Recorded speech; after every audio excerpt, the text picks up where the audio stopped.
This week on NintenDomain. Gabby J! Yay! Ooh! Ooh! Yay!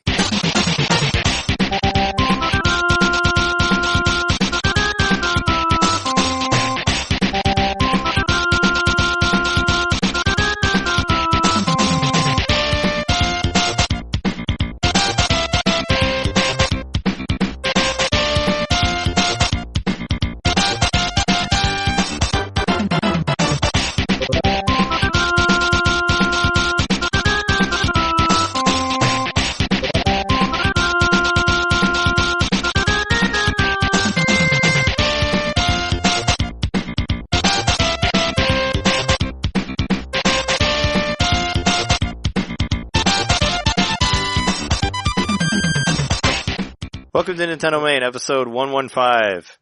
We're your hosts. I'm Trey Body Blow Johnson. I'm Jer Hugger Makowski. I'm John, the Nintendo Fun Club Today knitter. Yeah, do it. Why can't you just be Gabby Trey? Because I don't want to be like a million losses and one win. I think he got one win. I don't know who he knocked out, but I believe it's on there that he won one time. He knocked himself out and it counted as a knockout. Yeah. Who's better, Glass Joe or Gabby J? I always like Gabby J better. Fight of the century. Yeah. We'll see who falls down first. They'll just knock each other out without even touching each other. Are they both They'll French? just end up having tea or something. Yeah. Was Gabby J French? They're just going to hand lemonade to each other and drink it. That's what's going to happen. Anyway, welcome to NintenDomain Podcast.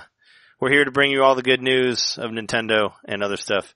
If you didn't catch it yet, we're going to do a Punch-Out thing for our topic of the week, because Punch-Out on the arcade is available for the Switch now, which is cool. It was available in Japan for like a day early. It ended up being what we said last week. It came out on Thursday and then it came out on Friday in America. I got the Japanese one, but they're the same. Doesn't really matter. So we'll talk about that in the second half of our show. But in the first half, let's talk about what we bought first. I'll go first because the only thing I bought was Punch-Out for the arcade, so that's my only thing. Aside for, I ordered some shirts for Midwest Gaming Classic, which if you are going to that in the Milwaukee area next weekend, the 13th, 14th, and 15th, say hello. We'll be there. I'll be wearing a special NintenDomain shirt that I am having made as we speak. So I got a new one that I made. So say hello if you see a guy walking around with a weird shirt on. I'll give you a hint. It's from one of our old episodes. I used one of our old episode pictures for a shirt. So nice. So I guess technically I bought that, but that's for the show next week. What about you guys? I just bought Punch-Out. That's it. I figured we all just got Punch-Out. Did you get anything other than Punch-Out, Jeremy? I got another version of Punch-Out. Oh yeah, you bought the, you say it. They don't know. Yeah, I bought the Wii version. It's available on the Wii U for $20. And then I went and checked out Disc Replay, and it was also $20, but I figured I might as well just buy the disc since it's the real deal. So I bought that, and I also got, I think that might be it, other than Punch-Out. I think I just bought Punch-Out games this week. Mm-hmm. Yeah, that's all I got was the arcade game, and I bought it from the Japanese site, like I said, because it came out early, so I could do a Thursday play of it. But it's pretty cool. Like we'll talk about this. I'll talk about it in the second half. I don't want to talk too much about it yet. Because I had said I bought Splatoon last week, right? Yeah. Well, actually, I think a couple weeks ago. Did you ever get that? Yeah, I have Splatoon it. 1? I just haven't been able to play it yet. Well, let's jump into the news then. Splatoon 2 has another Splatfest coming up this Friday. It's the big question that we all wanted to know. Soccer versus baseball. Oh, wow. That's hard.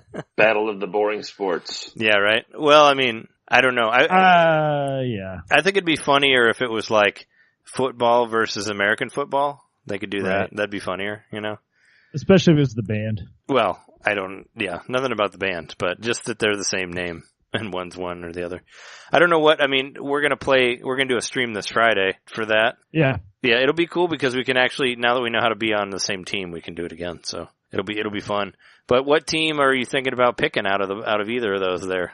Soccer or baseball? I kind of don't care, but I kind of don't want to do baseball. I feel like I have to choose baseball. Why? Because American? Because soccer's going to win. Because it's more popular worldwide. Yeah, no, you're right there, I guess. Well, yeah, but this is an American-only Splatfest. Also, baseball is super popular in Japan, and there's a lot of Japanese players too, so. Yeah, but this is like a North American Splatfest, because remember we get different ones. Oh, it is? Okay. We get different ones depending on the country because I think like Europe's is then hot baseball's gonna popcorn win if or it's just the not US. hot popcorn or something. It'd probably be baseball that's going to win if it's just the U.S. Yeah, Then you'd have to go with soccer. maybe. Yeah. I don't know. We can always check the app and see how many of your friends have voted for one thing or another. That's what I normally do. And pick whatever the losing side is. But I don't know. I think baseball is fucking boring. I think it's like one of the most boring sports of all time. Unless it's Ken Griffey Jr. So I think I'd feel really lame if I was on the baseball side. It's kind of how I feel. I definitely prefer soccer. I played soccer as a kid, and I think it's fun to play. It's a little bit slow to watch, but it's fun to play. So I would go with soccer. Soccer, I think, is the more difficult sport of the two because soccer's constantly running if you're not the Oh, goalie. definitely. Yeah. It's more physically demanding, but Yeah, it's much more endurance. Baseball's for like old people that chew a whole lot of tobacco and spit and scratch a bunch. That's basically what that is. I mean, you only I'll run take one the time. unpopular side and say I think baseball is more interesting to me just because I've gotten soccer? into it more recently. Oh yeah, you're into baseball now? I'm not into baseball. But I can actually sit and watch a game of baseball with my friends and like have a couple beers and enjoy myself. Like on TV? Yeah. Oh, okay. I've never been to like a baseball game, professional game or anything, but Yeah, I think it's pretty boring, but I live 200 feet. This is how disinterested I am in baseball. I live 200 feet away from Wrigley Field for 5 years, and I never saw the inside of the stadium. But you probably I hated was like living right there. Yep. I'm sure you hated living right by there though, because it was always, I remember going over there sometimes where there was a game and you just have to like duck your head down and plow through all the people to get to your Oh apartment. yeah, there's always lots of people. I mean, And that sucks. When you're like, I'm trying to get home and it's going to take me like a half hour to get through all you fuckers. well, I just learned how to like walk straight forward with one shoulder out and like plow through all the people. That's what you have to do, And yeah. so that's what I would do. Don't look back. I kind of enjoyed living in the neighborhood just because it felt like there was always something going on. Like, even when I was having like kind of a bad day in my apartment, whatever, like open up the window, there's 20,000 people cheering. It kind of picks you up, But Yeah. I'm not interested in baseball at all. Yeah, I think I remember you telling me that once where you're like, I go out on my porch and then everybody's cheering for me.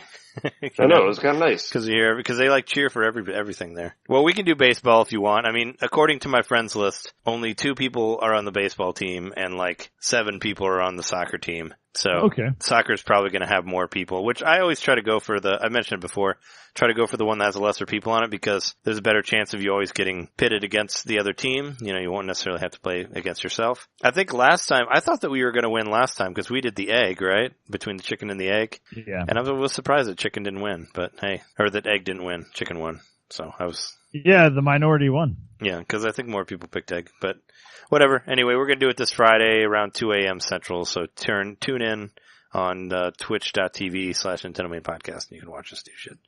Now that we actually know how to be on the same team, it'll be more interesting. So yeah, check that out. There'll probably be new guns and stuff, I'm sure. They're constantly adding stuff to that. Speaking of online games, did you guys play the ARMS demo at all? I did. Because it was available for a few days. I think it's not available now, but I mean, I was definitely going to work that into our title because ARMS, I think, is kind of the spiritual successor to Punch-Out, even though it's like, it's like a little more complicated and like gives you a lot more room to like make it multiplayer and all that. But did you like it? Yeah. Yeah, I enjoyed it. And actually, I was watching a bit of a JDC conference from the guy who was the lead developer on ARMS. And he said that ARMS was like sort of a sibling in a way to Mario Kart, which I thought was fascinating. Oh, I didn't even think of that. Why is that? He didn't make the point clear to me. And also I was skipping around in the video. I kind of like, in my brief time with the demo, I can kind of see how, it's like takes a popular sport, say like boxing or racing, and gives it a real Nintendo twist. So I kind of see what he was saying there, but. Are you saying that he's saying that it isn't like, it isn't directly inspired by Punch-Out? Because a lot of people, first thing they thought was, Punch-Out when they saw it, because it's the only other boxing game we've seen on Nintendo. Yeah. In my brief time with it struck me more as like more of a fighting game than Punch-Out ever was. Oh yeah, no, it is. It's more about controlling. I mean, it's very much like controlling area. Like a lot of those fighting games are if you're good at them. It's all about like trying to like throw one punch so they'll go another way and then hit him with the other one. It's like very strategic and all that. Did you like it? And like in the end? Yeah, I enjoyed it. I just I think I still wouldn't get it just yet. I don't think it feels like a very deep game to me. Mm-hmm. I think I had a good time with it for half an hour or so, however long I played it. But I don't know if I would buy it and keep playing it. Well, it as part of the news, It is on sale till Friday still. I think it's 30% off until the 6th. That's Friday. So when you're hearing this, you know, and if you guys don't have ARMS, our listeners, you can still buy it for the deal. So I know they were doing, it was part of the demo. Like they're basically going to have it on sale for like a week during when the demo was available and all that. So is that 30% off? I don't know. It won't show it to me because I already bought it. They won't show you the actual price, but I would think it'd be around there, or would it be like 30? It'd be 18 off. 30 would be 60, half, right? so yeah, it'd be like 40 something probably. So if I apply my points, you might be able to get it for like 20 or something. I don't know. I didn't download it for free because I still can't get into it. You didn't try the demo? No. You just I didn't really have time, but I wasn't that interested, to be honest. I've played ARMS with you a couple of times, and even at like the event and stuff, and still haven't been able to get into it. Yeah, I think it's good. I just feel like you have to be really into it to enjoy it. And like a lot of people that are really into it are like hardcore fans. Like I know like Justin Vega, who was a guest on our show. He loves that game. Like he even makes like videos about like how it should be on, how it should be in Evo and stuff like that. And I get that. Like I understand that it is a really cool fighting game. I'm not very good at it. I wish I was better at it, but it's fun for me to play. Like I enjoy it. I bought it a long time ago, so I still play it whenever. Even though I did mess up the Party Crash last week. The Party Crash was last weekend, so I completely missed it this weekend, so I didn't get to do it. But, the Splatfest will be coming up, so we'll do that for sure. But, that's what's going on with ARMS. I know they still have, I think they're still doing that big, tournament thing also for, Canada and America. I think that's still going on, but yeah. It's on sale, so if you were kind of on the fence about it, you can still try it out. I think it's fun, but I don't know if it's necessarily worth like $20 if you're not into being like hardcore online and all that. But I'm glad that Nintendo's like still trying to push it. It's not quite Splatoon level. Like Splatoon, I would recommend anybody because that game has a lot of depth to it. But that has like a full-on single player, and it has like co-op stuff, and then there's like the regular online mode. There's a lot to do with that.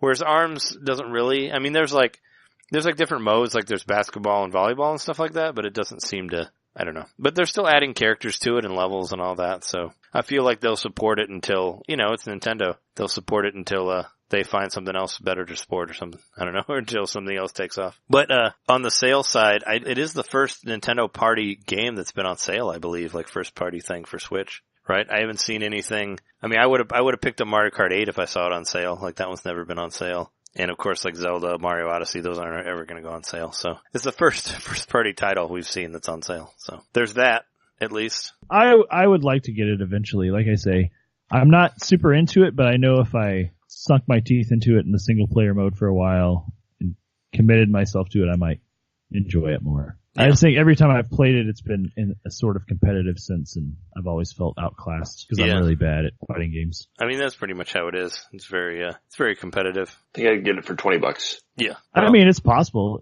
Maybe look on eBay. Yeah. I don't know. Yeah, I don't know. I haven't really looked into getting it because I got it when it came out. But yeah, it's an interesting game. It's like kind of something you really have to be into to enjoy, I think. But I like that they're still pushing it, like I said. So, moving on from there. Do you guys know, was it PAX is coming up this weekend? Have you seen any stuff about that? That starts tomorrow, actually. Like PAX East. Apparently there's going to be some things there. I saw that, I haven't seen much about it, no. Well, Bethesda's going to have like a Bethesda Day there. So, Wolfenstein 2 will be playable on the Switch, like in the next couple days, so we'll get to see that. Like, that's a cool thing to look forward to. And I found something really weird. Like, I got an email, you get emails from Nintendo like every week saying like, hey, try out our games and all that. And I got one that said, had like a bunch of different games on it, and it had Wolfenstein on it. So I clicked on Wolfenstein because it, to see if there was a date on there or anything. But it showed Wolfenstein 1 and 2 on there, which I thought was really weird. Like in the first paragraph, it showed like, Wolfenstein, whatever that one's called. And it also said Wolfenstein, the New Order or whatever, the first one. And it had like TM on both of them. And I'm like, why is there the name of the original one on there too? I couldn't figure out why it was in the advertisement. So maybe they're planning on putting that one on there. They should. I mean, it's a last generation game, so they could easily put it on there. It was like a PlayStation 3 360 game. So they could easily... It's a buy one, get one free thing. Yeah, I mean, they could easily get it on the Switch, no problem. So I found that really interesting. I was like, why? I'm like, why is it in here? Like, why is it in... It's just like, in the paragraph, it shows like the two names. It shows the name for 1 and 2, so... I don't know why I did that, but who knows? But yeah, there's going to be a Bethesda Day thing where they show it. There's also, for Zen Pinball, there's going to be a Bethesda pinball game that has a Doom table, a Fallout table and a Skyrim table. I saw that. I saw that on the news. I saw footage of that on Reddit, so that's pretty cool. I mean, I know you're still playing those pinball games, right, John? Yeah. Still play it once in a while. Yeah. So, I mean, would you play a Doom pinball? Would you say it was Doom and Skyrim and what else? Fallout. The only one that I'm really into is Doom, so I don't know if I would buy that. Well, maybe you can maybe you can get them single. I don't know how that works. Can you buy them single on that too? I know you could on PlayStation 3. Some of them, I think most of them are arranged into packages. Mm-hmm. Like I got the Portal one single, but then the Back to the Future one came as part of the Universal package. So you had to get E.T. and Jaws, and that was $10. Oh yeah. And you gotta get like 1941 or Always also. Those are great. Yep. Spielberg's pinball games. Yeah, at least you got his best pinball movies. Yeah. Oh god. You gotta get oh man, I was gonna make the joke of that movie that I couldn't remember last week, but I still can't remember it. The stupid Oscar one that he did. The post pinball I think would be pretty hilarious. Play that game. Where it's somehow you have to like get him to still write a paper because of whatever. I don't know. Right. It'd be a boring pinball game. The pinball is the Pentagon Papers, and you got to get them to the Washington Post. Yeah, you gotta make sure they're written still. Right. You gotta help Meryl Streep not get pushed down for being a lady, even though she owns the paper. Something like that. Gotta knock out all those assholes that did do the president's bidding. Bridge of Spies, that's the one. Bridge of Spies, the pinball game. You gotta like get the ball from one side to another without losing your jacket or something like that. That's all I remember is that Tom Hanks lost his jacket in that. You gotta lower the Bridge of Spies. Yeah. Yep. Yeah, and then hit the ball across it or something. Whatever. Right. Yeah. So yeah, that's up there. There's some other convention going on in London. Have you seen anything about EGX Rezzed? Apparently that's an event coming up, but there's some nindies that are going to be there. One of them in particular that struck my eye was Pocket Rumble, that fighting game that was supposed to have come out like 2 years ago, or like 2017. Oh, right. That's supposed to be playable there, so that's cool. There was a list, I saw it on Twitter. There was a list that's like, they said, Pocket Rumble, West of Loathing, Travis Strikes Again, Bad North, Moonlighter, and Dead Cells and Luminace will all be playable at that event. So we should see footage of that soon, and maybe there'll be a release date for Pocket Rumble. That one kind of like disappeared out of nowhere into nowhere for a while. So hoping to see that in the future. Also, there was another, what was it? I mean, this is small news, but Chicken Wiggle made their goal to be on Switch. So they hit their 30,000 goal. I don't know if you guys put in for that, but they totally made it. So you can wiggle your chicken soon on Switch. I know you're hoping for that. Yeah. They're so excited they're wiggling their chickens right now. Yeah. Which chicken would you rather have, a bomb chicken or chicken wiggle? I'm sure I asked you that before. If you could only have one. Ooh, that's tough. And you had to pick one. Between bomb chicken and chicken wiggle. I think I'd get them together and they'd mate so that they could bomb and wiggle. Yeah. Well, they become chicken pickle.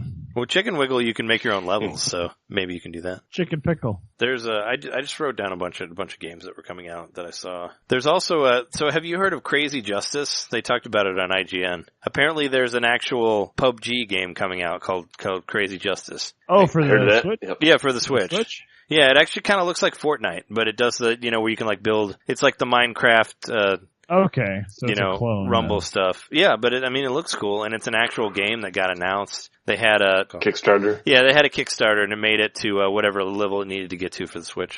Oh, so it could be several months before we see anything about it. Yeah, but I'm starting to see like news about it on Twitter and stuff. So who knows? I mean, a lot of stuff for the Switch seemed to be announced out of nowhere. So I wouldn't be surprised. Yeah, but if it's an indie game getting funded through Kickstarter, you usually have like at least a year once the ending, like before the game's released. Well, what is it that Igavania game? Bloodstain? Yeah, that one got like 5 million over whatever they were trying to raise, and and we still have no idea when that one's coming out. And I feel like that one was going to be for the Wii U, so I feel like that one's been in development hell forever. Well, Marty No. 9 was too, and that one was kickstarted. So yeah, you're right. You never really know. Same with Ukulele. Ukulele actually ended up doing pretty well, but yeah, it took forever to get to Nintendo. Yeah, that's right. I was going to say, the guys who did Rumbo, they just announced a new game. I don't know if you saw that. It's called Double Cross, but it looks like a Metroidvania-ish game. It looks cool. I mean, it's like a 2D RPG looking thing where you can do like, there's like a grapple beam type thing that you use. So I don't know if you ever played any of those Rumbo games. I know we got them through the Humble Bundle, but it's nice to see like a single player one. I never really played Rumbo, I don't think. I mean, I think I messed around with it a little bit, but I never really played the multiplayer on it. But the single player game looks cool that they're doing. So that's another indie coming out for the Switch, and it's been kind of slow lately, so I'm excited about any sort of game that gets announced. There's a Rocket League update coming out, right? Or is it already out? There is. Yeah, it's out right now. So the big thing is that it adds tournaments. You can make tournaments of, I think, any size. You can do 3 brackets, or you can do, I saw one with like 36 brackets or something like that. So yeah, it's all customizable. You can do 1-on-1, or you can do, up to however many players you want, etc. So that's the big thing, is it adds tournaments. Isn't there a way that you can optimize it, like whether to get it to look better or run faster? Isn't that an option now? Yeah, you can pick performance, or I forget what the other mode is called, but graphical. It's like speed or performance. Well, it would have to be. Yeah. It's online, so you'd have to have it. So it'd be frame rate or performance, maybe. Yeah, one makes it look prettier, and the other one, makes it run kind of smoother. Yep. Mm-hmm. Does it? But you can do it on. There was some question: would it be just docked or not? You can do it docked or undocked. But I think the docked version has more options. Does it make a big difference? Have you tried it yet? Like, do you really notice, like, if you put it on like visuals, it's like, oh man, it looks a lot different? I didn't go try and switch the visuals on or off. I don't know if they're automatically improved or not, but I felt like it looks a little bit shinier. Yeah, well, you played a lot on undocked mode, or portable mode, so you would know whether it looked different or not. I don't know. I haven't booted it up really since last time we played it, so I haven't gotten any of the updates, but I figured you would know what was on there. All the different stuff. I know there's you can do the Konami Code now in the game. Yeah, you can do the Konami Code. I think that was something that they could do before, though, from what I was just looking at, though. Yeah. Well, I didn't know about it until now. So I didn't know about it. So it's news to me. But yeah, I still don't know about Code. You tried it earlier, right? I tried it, yeah. You put the Konami Code in on as the game is booting up, when it says Psionics, you do, code, and then, the game boots up not to the Rocket League screen, but to the original game, which I think was called Rocket Power Battle Cars. Yeah. And, then you get a special topper, which is like this little Easter Island head looking thing. But it's not like a Rocket Power Battle Car topper or anything like that? I don't know. I'm guessing it's from the original game. I didn't play the original game. Oh, okay. But it doesn't have the title or anything on it, like the original game? No, not like that. Oh, okay. And then the other thing with the update was, now they said if you report somebody, so you could report a player if they're bothering you, whatever, they'll actually give you an update, later on to let you know that, hey, this person was banned because of you reported them. Oh, okay. Which I think is a good thing. So you can be like, hey man, this guy's winning too much. Can you ban him so I don't have to play him anymore and I can win? Can you do it in that way? He keeps saying great shot sarcastically, and it's starting to piss me off. Yeah, right. They're abusing the whatever it is. The type box over there keeps saying the same thing over and over again. Yeah, some people, they can type actually. I mean, if you have the Switch version, you can go in there and type. It's very slow. Yeah, I type. You can say whatever you want to say. Yeah. But if you're a PC player, you can obviously use your keyboard and type stuff. Yeah. Like today, I was playing and our team lost, and then one guy on our team got on and said, "This team sucks." So I just reported him right away. I know he just said one thing, but I'm here to have fun. I'm not here to get criticized or whatever. I'm a grown ass man, You're like, so, he hurt my feelings. I'm a grown ass man. I can't be told I suck. Yeah, exactly. Yeah, you're like, he hurt my feelings. Kick him out of the game. He said I suck. Yeah. And I am a good player. I promise. I am a great player. That's what you said. No, but most people will go on and have fun and it's nothing, but every once in a while you do get a player who just kind of, is an asshole for some reason. And I don't have time for that, so. You're like, no. To me, if you say one thing, I'll report you. You're like, there ain't no negativity here. No space for negativity. Exactly. You get out, man. This is a no judgment zone. Yeah, you can't say sucks, man. That's a cuss word in some places. You say to some parents. Well, there you go. Way to kick that guy out of out of Rocket League. If he's listening, I'm sorry. That's how all Jake 420. Him, Exactly. His garden died, and all I had left for hobbies was Rocket League. His garden died. And all he had left was Rocket League. He had two hobbies, gardening and Rocket League. And his garden died. Now he doesn't have Rocket League anymore. Yeah, you've just torn everything out from him. Now he has to now his hobby needs to become like serialized murder or something. Look what I did. He just want video games. Now you created a killer who's going to stalk the streets and murder everyone who says that sucks is not a cool thing to say. Yeah, sure. He'll kill people with celery. Yeah, so that's what's going on with Rocket League. You can ban people and turn them into murderers. Don't do that, of course. So there's a new release that Jared and I were talking about earlier. That Lux Obscura. Have you seen that game? Basically looks like Sin City meets Puzzle Quest. Yeah. It's like a black and but intrigued. Yeah, there's a demo available, and I was playing it earlier. And there's totally boobs in there, so if you can see boobs in the demo, and they say fuck a lot. But it's pretty hilarious how much it really tries to be like Sin City or like gritty Batman. Because, number one, you're trying to find a stripper named Goldie, which was like a plot line from Sin City. That was the same name, wasn't it? Yeah, her name was Goldie. The plot line to Sin City. Yeah, and the best one, The Long Goodbye, was Marv looking for Goldie. And that's in that game. There's a stripper named Goldie that you're trying to find. So way to go, guys. Way to not even try to change anything at all. Just be like, yeah, it's the same. But it's all, it's all like black and white. It's all like super gritty, and it's like, oh, there's naked people and strippers, blah, blah, blah. It's all noir. Yeah. And there's also a crime boss named Falcone from Batman, so I thought that was funny too. Again, not changing the name at all. It's the exact same name as the crime boss from Batman Begins, or Batman Year One, rather. So, yeah, if you like comics, they're totally just throwing shit in there. I mean, I played as much as I could in the demo. For all I know, there may be some guy named the Joker in there too. I feel like it would be hard to play like through the puzzle part in a sepia tone. No, that's in color. Oh, okay, good.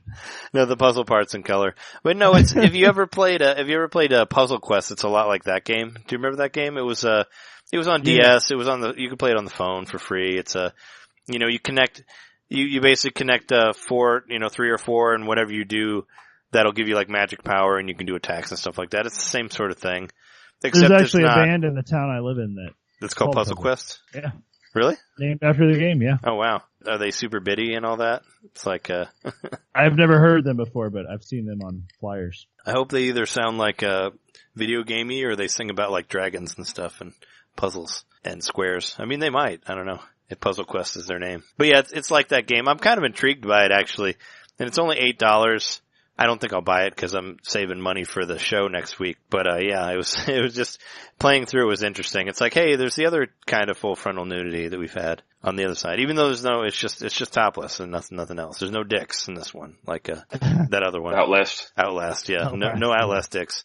But still, it's kind of like, hey, and in the demo, I can't believe they didn't like edit anything in the demo, but I guess they want you to know that they're edgy and, not afraid to steal from Sin City. Like characters even, so. I don't know, it's kind of one of those bizarre games that I kind of just want to check out just because, but. It's only like $8, right? Yeah, it's only $8, so I could, if I used, some of cause I've already got some points back where I think I have like $5 already. But, I still haven't spent all my Wii points. I guess I did not mention that earlier, but I did buy, Dynastic Hero and Wonder Boy 4. Is it Wonder Boy 4? Yeah, the one with the girl in it. Well, it's Monster Layer 4. Yeah. Is what it's called. I bought those. I did buy those 2 games. I forgot to mention it at the top of the show. Oh, I spent some more of my Wii points. Why'd you get Dynastic Hero? Just because it's the weird version of it? I just wanted more games. Yeah, I mean, cause you can, I guess that one might be the cheaper version. I don't know.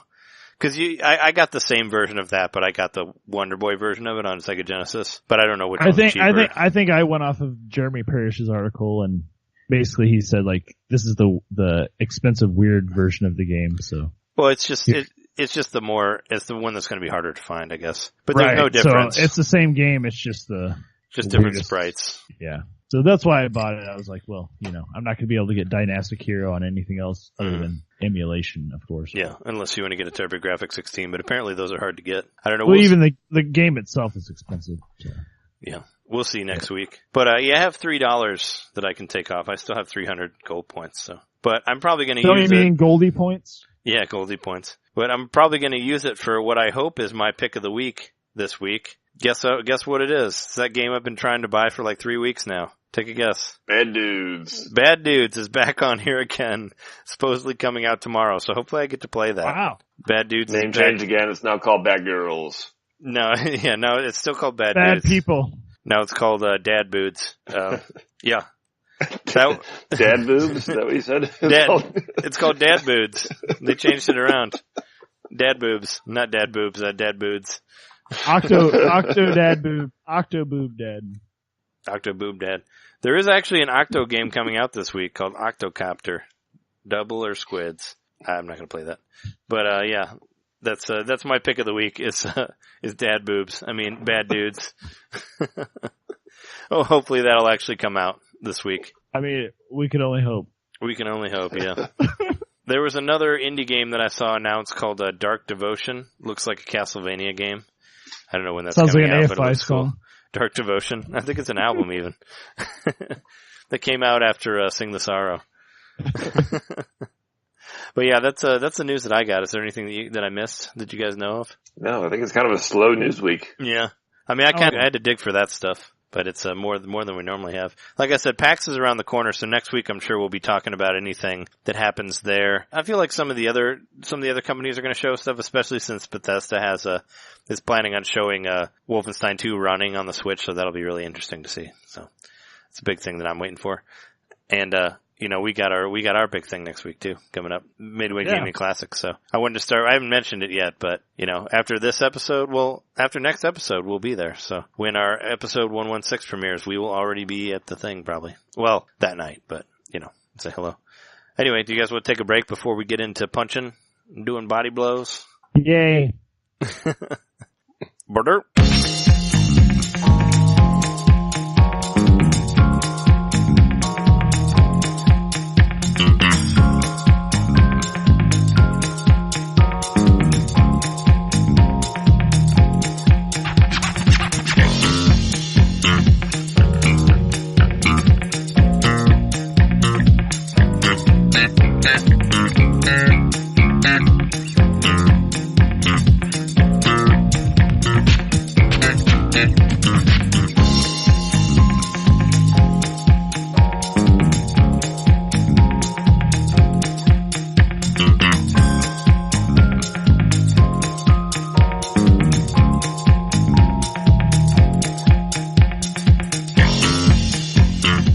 Ready to fight. So let's talk about Punch-Out. So like we said before, the arcade Punch-Out released this week. We all got it.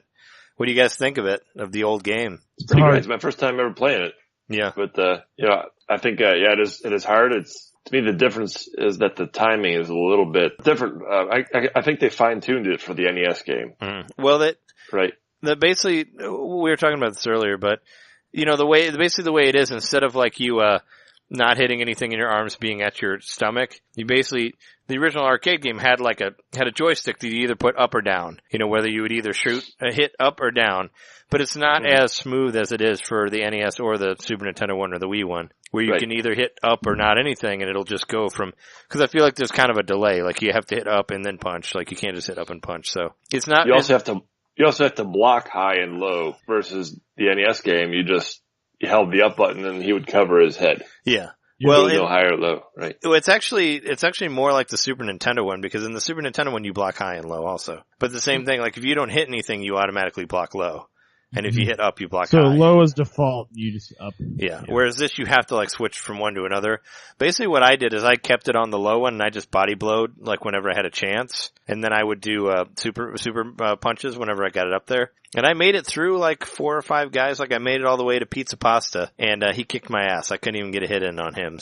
And I got there twice, but I made it through Bald Bull. I was able to knock him down. He's a little bit. You got to go a little bit later than you normally would, to punch him down. But I was able to do that. But yeah, I mean, it's crazy to have the arcade available. I didn't play it in vertical mode, but did you guys try that? I did. Yeah, I played it exclusively in vertical mode. Yeah, I only played it side to side. Last week when we were talking about it, we never really talked about this whole, the whole presentation of it. I like that you have that. I mean, just seeing that makes me want some DS or 3DS, releases, virtual console stuff, which, virtual console is something we may never see until the online service. But, yeah, it just makes me think, oh, they could do some really cool DS games on here. Even having it side by side, the way that I played it is that's fine, as long as it's not the ones where you have to have, like the Yoshi's Island game did that, where you have to see both of them at the same time. It would work pretty well. But It'd be cool, like if you could play like the Star Fox game or whatever. But yeah, that just made me think of like all the old DS stuff. Did it did it make your experience better? I mean, it's not really, this game doesn't really I don't feel like it does anything if it's vertical, because all it does is show you the life meter. It's not like you're seeing a different thing. So I played it next to each other, and it was just arcade game, my guess the reason why they did that was because it's kind of a spectator thing. Yeah. Like if you're at an arcade and you're playing the machine, if you're standing in front of it, it's hard for the people behind you to see what you're doing or be attracted to the machine. Yeah. Whereas with this Punch-Out game, if it's got the screen up top with the, two fighters on it, the screen up, it calls out to everybody. It's like, oh, that's a fighting game. They're gonna go one-on-one. Cool. What's that guy doing? Let me go over and see. Yeah, nothing. I think it's more about bringing people in, not for gameplay so much. Okay. I was gonna say, nothing's more appealing than watching health bars. Like, that's probably the thing that would drag me to anywhere. It's like, oh man, look at those health bars. Hey, it also shows they're so rectangular. Whatever the person's initials and name are for the game. But yeah, well, I guess it shows their faces also. I do actually remember when I was a kid, I remember my dad playing this game at the arcade in Danville, at the Jolly Jester arcade. But it was, what I remember is just hearing body blow, even during the demo of the game, when I didn't have money to play it. I'm glad they took that away in the later releases. They took off body blow. Right, but it was, for me, the vertical mode was just like a nice throwback, because I played it on the horizontal mode because that was default a few times, and then I was like, well, I really want to try one other version. So I used my try one, and I rotated it 90 degrees, and it felt like I was getting blasted back to the past. Also, full disclosure, I played this arcade at the Portland Expo I went to. It was there, so I did get to play the actual arcade recently, and the arcade version the controls are better. Using the D-pad and shit. I actually did a lot better on the Switch than I did on the arcade. First time I played it in the arcade was at the Emporium in Chicago. Like the first Emporium, the one on, Milwaukee, like in Wicker Park. I played it there and I died. I died playing I got knocked out by Glass Joe. So that's how much I could not work that arcade one very well. So coming into this one, I was kind of a little scared because I got my ass beat on trying to play the arcade one, but this one I did a lot better, so I don't know. But I basically body blowed everybody. Yeah. You never played it before this? I never played it before this, and I never even actually knew about it until maybe like 3 years ago. Oh yeah.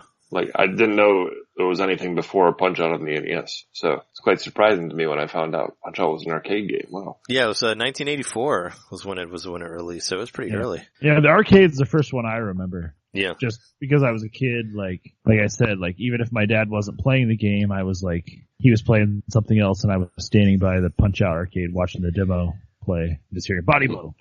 Yeah, that's crazy. Yeah, because I had never even seen it until I went to Emporium. Have either of you played the arm wrestling game? No, I've never seen that, but I've heard about it. Have you seen it? I've not seen it. I've only seen video. Because what was it called again? Do you remember what it was called? Over the Top. No.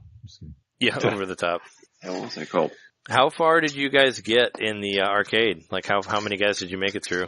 I only got to Bald Bull. I didn't beat him. Oh, okay. Yeah, I only made it to... I think I only made it like 3 players in. I haven't played it that much. The delayed, I don't know. I feel like the controls are delayed, which maybe I played the actual arcade and it felt like it was more responsive. Maybe the dip switches, they can change the difficulty and stuff. They might have made it easier for the Expo. It's possible. Oh, I don't know. I thought it was pretty, I mean, I made it through most of the guys pretty easily, but I just spammed the body blow is what I did and just looked for spots to hit them, and that's how I did it. It's possible. I just haven't figured it out, the rhythm of it yet. And then just use your super moves. So, there's only 6, was it 1, 2, 3, 4, 5, 6? Yeah, there's only 6 characters, so I made it to 5. I made it to Pizza Pasta, he's number 5, and Mr. Sandman is the final character. So once you get past him, it repeats again. So the list for the original arcade game is Glass Joe, Piston Hurricane, Bald Bull, Quick Kid, Pizza Pasta, and Mr. Sandman. It's hilarious. I mean, you don't get any more. So Mr. Sandman is the ultimate boss? Yeah, Mr. Sandman's the ultimate boss in the Wii one also. So, okay. I mean, so they kind of brought that back for that one. It's not White Tyson or Mr. Dream. He's not in there. And I thought I had read somewhere that what's his face, Bear Hugger was in there, but I guess not. was in the original one. No, he was Super Punch-Out. Yeah. No, I mean, I thought, since he was in the Wii one, I thought I'd read somewhere that he was in the arcade, and that's why they included it, but it's not the case.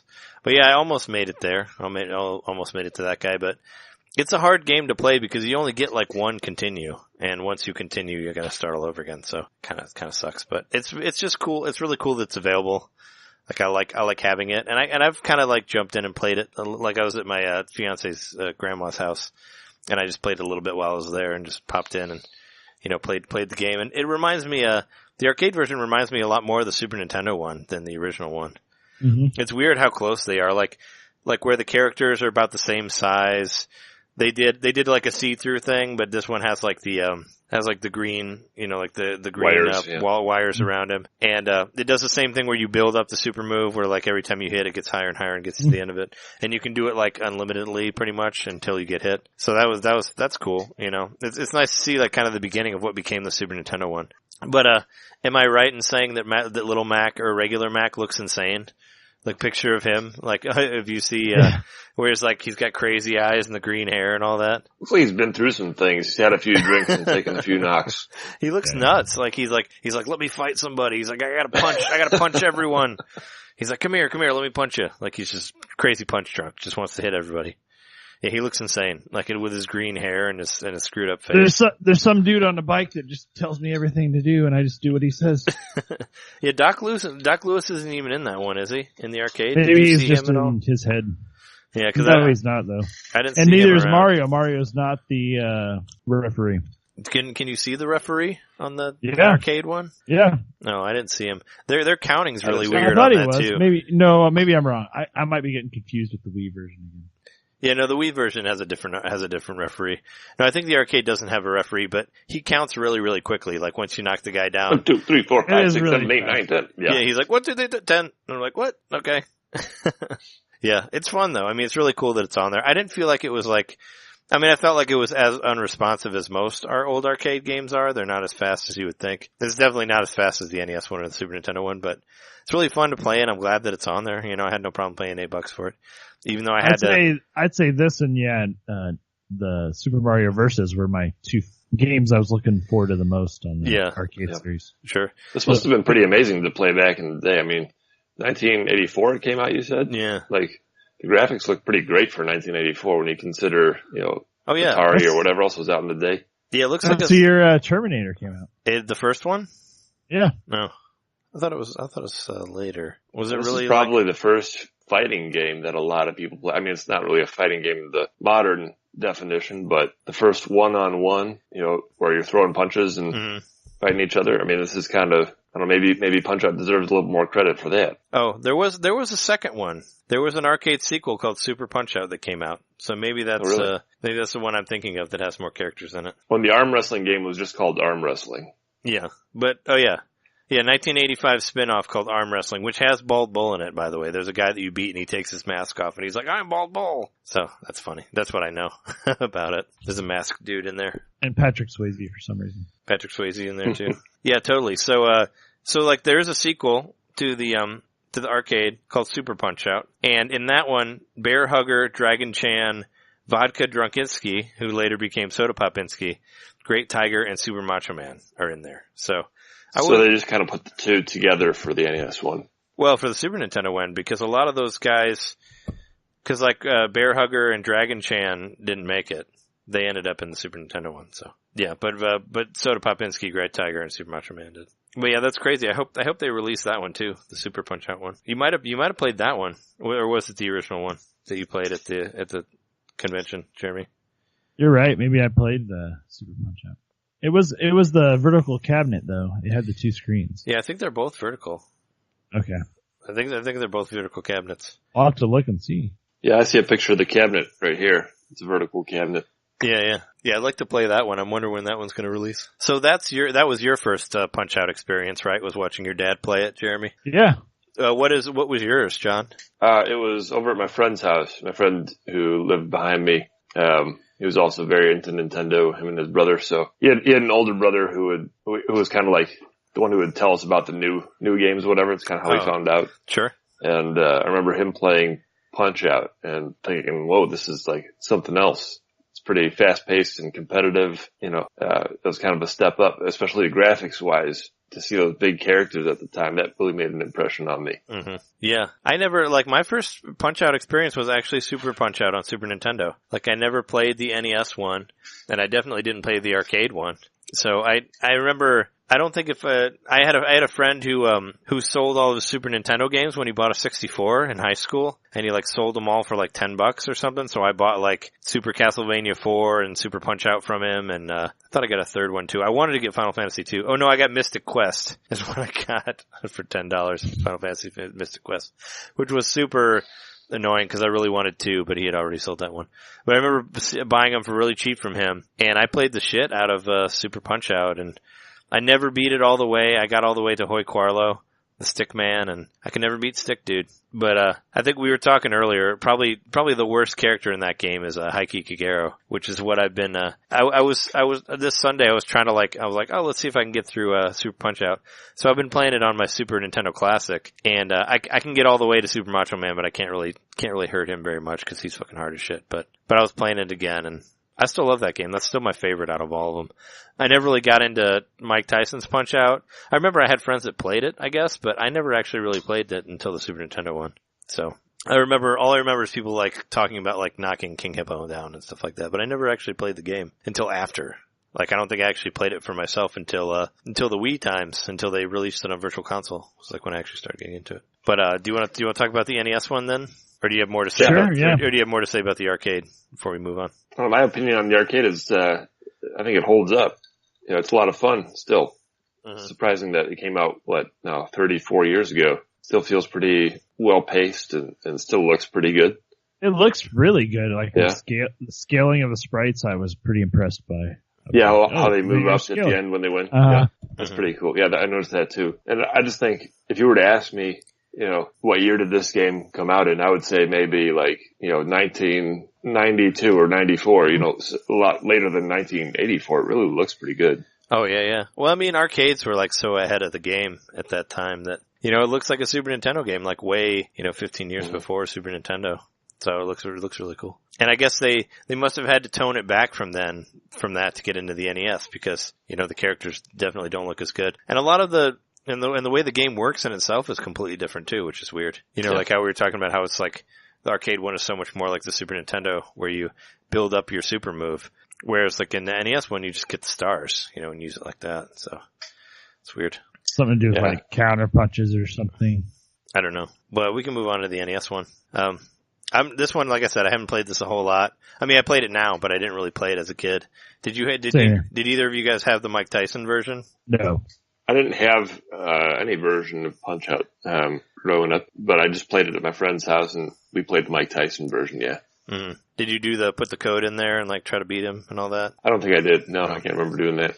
Oh, okay. Because I know a lot of people know that code. I've never, one of my old roommates, Nick, he was big into it. He claimed that he had beaten Tyson one. Actually, Conan said he beat Tyson too. I didn't believe him, but he said that he that he got it.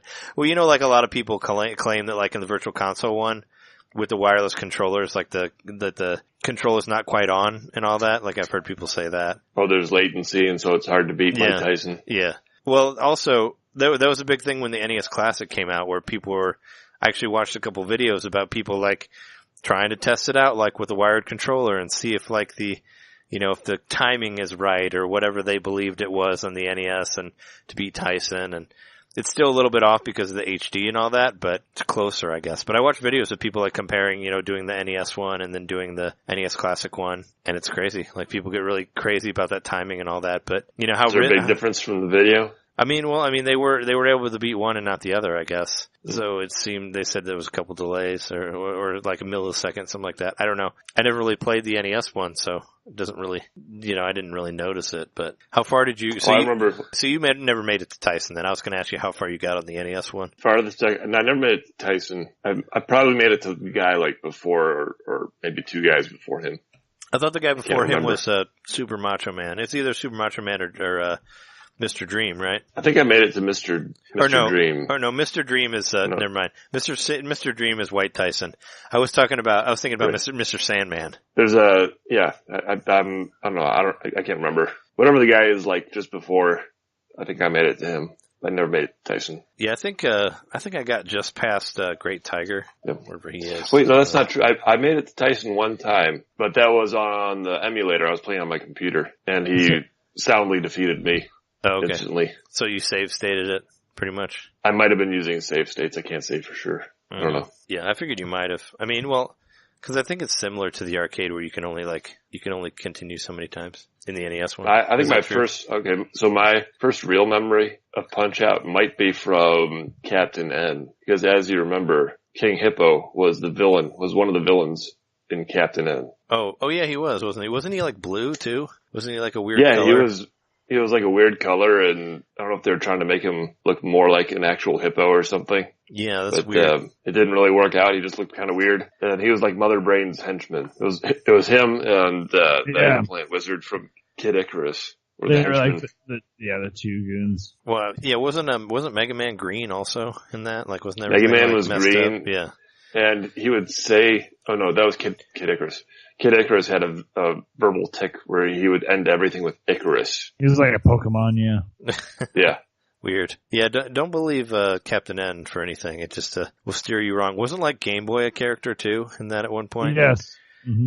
Like a giant Game Boy, giant sentient Game Boy. Yeah, I never watched that show. Probably because it was very incorrect in all of its lore of the characters. I just watched it because Zelda. Well, at that time, it was like the first real visualization of what these worlds actually, quote unquote, looked like. Mm. You know, not just video games with bits and whatever, but it was actually fully fleshed out and animated, and it's pretty exciting to see those interpretations. Yeah. So yeah, King Hippo was on there. And Mother Brain was, Mother Brain was the voice of the plant from Little Shop of Horrors. Yeah, so the whole time you're just thinking she's like, "Feed me, Seymour." Right. Yeah. Yeah, Mother Brain shouldn't sound like that, but that's how it was. It was the 80s. But I remember watching that and being disappointed because I hoped it was Zelda. Because I think it alternated. Or no, it was Mario. Man, that was the Super Mario Bros. Super Show. Alternated. That would alternate. Zelda was one day a week. On Fridays. Yeah. So what was Captain N just its own thing? It wasn't part of it. It was its whole own show? thing, yeah. Okay. It was a Saturday morning thing. Okay. Yeah. Mario was, Monday through Friday. Yeah, I discovered the original Punch-Out after Super Punch-Out. I went to a friend's house. I think I was in high school or late junior high. Yeah, I had to have been in high school. And they booted up the original Mike Tyson. I don't think it was Mike Tyson's. I think it was Punch-Out. It might have been Mike Tyson's. But I just remember thinking, wow, this looks just like the Super Nintendo game. Mm. It's crazy this is on the Nintendo, how good it looks. Like, it was a good looking game for its time. It holds up, I think. Yeah. Yeah, it had the big sprites and all that. And plus they made Mac tiny because they couldn't make him wireframe. I always thought that was funny. Because that's the only time he's little Mac. Like, he's normal size and all the other ones. He's just regular Mac. But it actually kind of added to the narrative. Made you feel like the spunky little kid who didn't stand a chance. Yeah, but it probably... So it was a good decision. I mean, they showed him in the Nintendo commercials with the multiple screens where you're boxing. Yeah. Yep. Mm-hmm. I mean, but it's at the same time, that's gotta be illegal somewhere, right? For all those big guys to beat up that kid. I mean, I don't think that's regular boxing regulation there. I don't know. That seems Come on, he's 17, man. Is he? I thought he was like 12. Yeah. He's ready to go. I like how they turned him Puerto Rican in the later Wii one also. Where his skin, they darkened his skin. So he was, I thought that was a nice touch in the later one. That he wasn't, they add some diversity to it. That's cool. Did any of you ever tried using the Power Glove with Punch-Out? Because I know that was like a big thing in the ads. But that guy raising his fist, he was playing Punch-Out. I'm sure it wouldn't work very well. I doubt it works well. Yeah, I wouldn't. It's like the Wii one. It's like using the motion control on that, which we'll talk about when we get to that one. Yeah. The guy before Mike Tyson is Super Macho Man. So did you get to him? Super Macho Man, yeah. I never made it to Super Macho Man.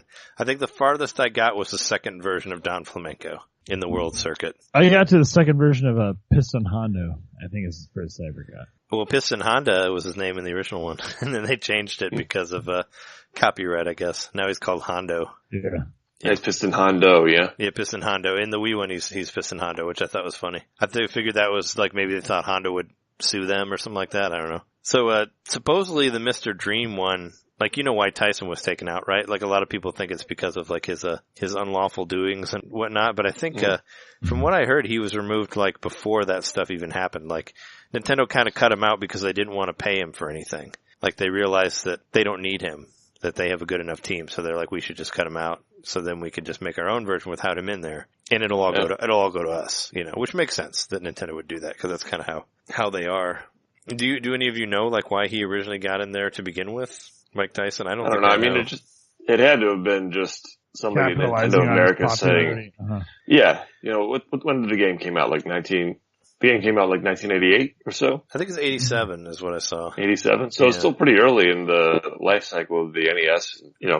I'm sure it wasn't, it was big at the time, the NES, but not at the point where it eventually got. It wasn't a sure thing yet, I think, in 1987. And so they probably just said it would help if we got this major athlete to sign on to the game. Mm-hmm. Yeah, supposedly, according to fandom, they, the president of America at the time, Arikawa, saw Mike Tyson in a boxing match and was fascinated by his power and skill, so he was later implemented into the game as the final boss. So they were inspired by Mike Tyson and decided to stick him in there, I guess. Oh, Arakawa was, Yamauchi's son-in-law. Minoru? Yeah. Later on, after Mike Tyson's contract expired, Nintendo decided not to renew it, as he had lost his place as World Heavyweight Champion and was no longer deemed the best. I think that they also did it because they didn't want to pay him. They didn't want to have to pay him anymore because it was such a success, and they're like, we don't need him, so we'll make him white and call him Mr. Dream. When did the second version come out? Which, the Super Nintendo? The Mr. Dream NES Punch-Out. Punch-Out featuring Mr. Dream, 1990, was released in America in 1990. Yeah, so by then, the NES was a sure thing, and they were like, I agree with that. I think they were just saying we don't want to pay him anymore. So which one is the more rare copy of it? Is it the Mike Tyson version or is it the Mr. Dream version? Like, how many cartridges have you seen of the Punch-Out featuring Mr. Dream? Like, have you ever seen one? I've mostly personally seen the Mike Tyson ones. Yeah, me too. I don't think I've ever seen the other ones. Yeah, I've never seen a Mr. Dream one. So I'm wondering, is that the rare one or is it the Tyson one? Because I actually have the Tyson one. Well, I mean, Conan has it. It's here in the apartment. So I've seen that one. But But I've never seen Mr. Dream, the Mr. Dream one. I don't know. So I don't know. I mean, I haven't really looked into it. I'm just curious, like, if that would be the one that people got more. I mean, I figured that everyone that I knew that had an NES had the Tyson one. The only one I just have Punch-Out. I have the Punch-Out NES game, but not Mike Tyson's Punch-Out. Oh, you have the Mr. Dream one? Yeah. Oh, okay. Is it one you got as a kid or did you buy it? I bought it, but like a long time ago. Okay. Well, there's a complete NES Mike Tyson Punch-Out going for $100, but that's a complete one. Yeah, NES Nintendo game Punch-Out. And maybe the Mike Tyson one's the more rare one. It is. Yeah. I don't know. It's the more rare one. Okay. I was just curious. Yeah, it's just an interesting game for the time. And Mario got to appear as a referee, of course. And, there's sort of voice acting in there, as we were saying before, as the laughing bald bull and all that stuff. And wasn't there even I remember you said this like as an idea for one of our podcast episodes right when we were starting. Like, somebody realized like way, way late in the game that there's a little thing that pops up in the back to let you know like when to hit bald bull. Yeah. Remember that? Like, somebody just figured that out like 3 years ago. So it's crazy that the game, you're still finding shit in there, I find it really weird that it took them so long to find that. Like, it's like, really? Like, I mean, it's just like a little thing that pops up in the audience. It's like there's a character that winks, like someone in the audience does one of these. You think by now someone at Nintendo would have been like, hey, check this out. They just like kept that secret the whole time. Yeah, right? Mm-hmm. I mean, I figured that somebody would have found it by now with like how often people play that game. Like, that's kind of, it's been a big thing. I mean, I know it was a big thing back then, and it feels like it's a big thing for a lot of people who played the NES then. It's a shame. It was hiding in plain sight. Yeah, right. So, do you want to move on to the Super Nintendo one then? Sure. So, how much did you get to play the Super Nintendo one, John? I know you didn't have one growing up. I'm sure you got it on the Wii, right? Like Virtual Console or no? Yeah, I got it on the Wii Virtual Console, which was the first time that I really played it, but I did play it a little bit in my same friend's house. He had a Super Nintendo, and he had that game too. So I remember seeing it back in the day, but I didn't really play that one as much at that time. And it remained kind of a mystery to me until I got it on the Wii. That's when I really got into it and started seeing all the different characters, and I was really surprised by that one too. Again, the animation, the way it looked, it looks great. And Oh yeah. To see like Bear Hugger, he's humongous, and, cartoony and well animated, and it's just very impressive. Yeah, the guys are really big in that one, and Mac is big too. They were actually able to make him see-through. They don't do the wireframe, but they do a similar thing where he's the same, right. about the same size as the other guys, but you can see through him. And he has that weird parted hairdo thing that like kind of like splits in the middle, But yeah, I love that game. I played the crap out of it. How far did you get? Did you make it to the final round? Did you do like Rick and Nick Bruiser or anything like that? I think I got to that guy, those guys. I remember somebody Bruiser. Yeah, that's the last guys are the twins. It's Rick and Nick Bruiser.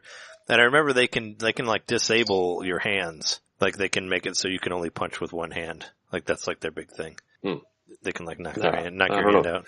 I played this game pretty obsessively. I borrowed it from a friend, and I would have been 11 when this game came out. So yeah, it was. I imagine I was 12 by the time I borrowed it. I probably borrowed it over like Christmas break or something. But yeah, I got pretty obsessed with it. I was looking at strategy guides and stuff. But back in the day, I could beat Nick and his brother real quick. Rick and Nick Bruiser. Yeah. But now I can't do it anymore. I haven't looked at any guides or anything, but have you tried? I do remember just obsessively playing this game and getting to where like I was defeating people in like 7 seconds and stuff like that, because it doesn't count the time that you're like passed out or whatever. Or when the enemies are doing super moves, that doesn't count towards your total time. So you can get these crazy like 6-second records for some enemies. I beat I was playing it recently and I beat Piston Hurricane in 15 seconds. Yeah. So you saw how like the clock stops for certain things. No, I mean I just got really fast at it. Like I was just able to knock him down in 15 seconds. And what was it? I beat Aaron Ryan in 44 seconds. I thought that was pretty cool because I'd never beaten him that quick before. And that guy's a pain in the ass. Because he's the one that like grabs you and sucks your life away if you do the super move. And actually your cousin Bobo or Rob, whatever he's called now. He actually, I remember his strategy helped me get through that because he's the one who figured out that the time to hit him is when the bubble in the back flashes, like the dialogue bubble. And I always remember that every time I play him was because of Robert figured that out, and I was like, oh yeah, it totally works. So I did it this time and I actually did it, and I was able to did super punched him like 4 times and it knocked him down like without, when he tried to grab you and you'd hit him again. So I became the master of Aaron Ryan because I kept playing I kept losing to Heike Gagero every time. And that final league of guys, you have to beat them without getting knocked down in order to get to the final section. So every time I would get beat by Heike Gagero or whatever, I'd have to start over again. So I'd go back and play Aaron Ryan. So I played Aaron Ryan so many times that I got it down to a science. Is he the one that got pissed when you hit him in the face and he would kind of go, oh. That's Narcissus Prince. I thought Aaron Ryan like got mad and like came back with your really strong punch and you had to counter punch it. Narcissus Prince.